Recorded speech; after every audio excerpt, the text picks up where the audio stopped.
Ego defense mechanisms. Previously, we explored the three key aspects of the psyche: the id, superego, and ego. Today, we're diving even deeper into how the ego, caught in the crossfire of id and superego, becomes the ultimate judge and survivor of our mental battlefield.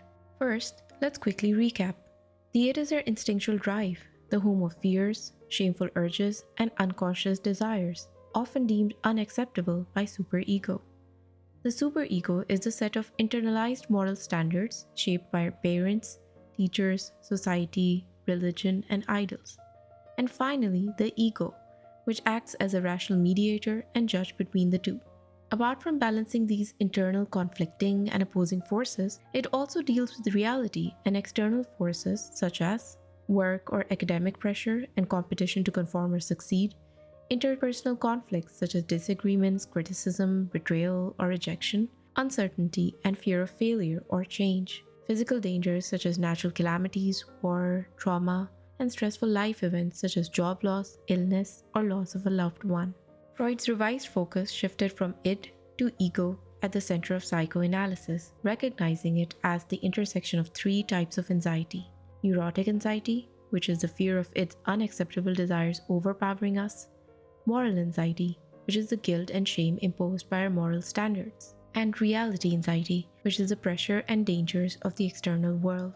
The ego's primary role is self-preservation, viewing external forces as potential threats to its existence. To protect itself, the ego employs various defense mechanisms, which are automatic, involuntary, and unconscious responses designed to shield us from anxiety and conflict. Freud's daughter, Anna Freud, expanded on his ideas in her 1936 book, The Ego and Mechanisms of Defense. She emphasized that while these defenses are crucial to secure ego from experiencing unpleasure and maintaining emotional stability, they can also hide the truth, distort reality, and foster self-deception.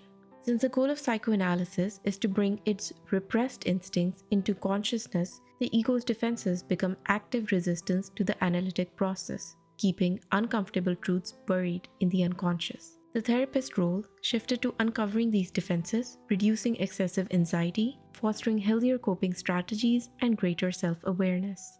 Anna Freud saw these mechanisms as developing during childhood, influenced by early experiences and becoming more sophisticated as individuals mature. These mechanisms can be classified based on their level of complexity and the extent to which they distort reality. The first category of defenses are called immature or primitive. The second category of defenses are called neurotic defenses. The last category of defenses are called mature defenses. In terms of complexity, immature defenses, they are often seen in children or emotionally underdeveloped or stressed adults. They're simple, less complex, and primitive in nature. Neurotic defenses, these are typically used by adults. They're moderately complex and more mature than primitive defenses. Mature defenses, these are more complex and adaptive, and they reflect psychological maturity. In terms of reality distortion, immature defenses have significant distortion of reality with minimal awareness. Neurotic defenses have moderate distortion of reality and self-awareness. And mature defenses have minimal distortion of reality and high self-awareness. In terms of impact, immature defenses causes emotional instability and relational dysfunction. In extreme cases, it can result in psychotic and personality disorders. Neurotic defenses may not fully address underlying issues, but they allow for some emotional regulation and social functioning. In extreme cases, it can result in neurotic, obsessional, or anxiety disorders. Mature defenses promote emotional and social adaptation with much healthier coping skills. Coping skills are conscious strategies that we use to manage stress. They range from a spectrum of maladaptive to adaptive. Maladaptive or negative coping skills include substance use, avoidance, self-harm, overeating or undereating, anger issues, etc. Adaptive or positive coping skills include problem solving, mindfulness, physical exercise, social support, creative expression, etc. Immature defenses use maladaptive strategies while mature uses adaptive. Neurotic defenses fall in the middle of the spectrum. They often involve maladaptive approaches but are more reality-based and can, with increased awareness, be shifted towards healthier, adaptive strategies. Some of the examples of immature defenses include denial, projection, regression, dissociation, and idealization. Neurotic defenses include rationalization, displacement, intellectualization, reaction formation, and repression.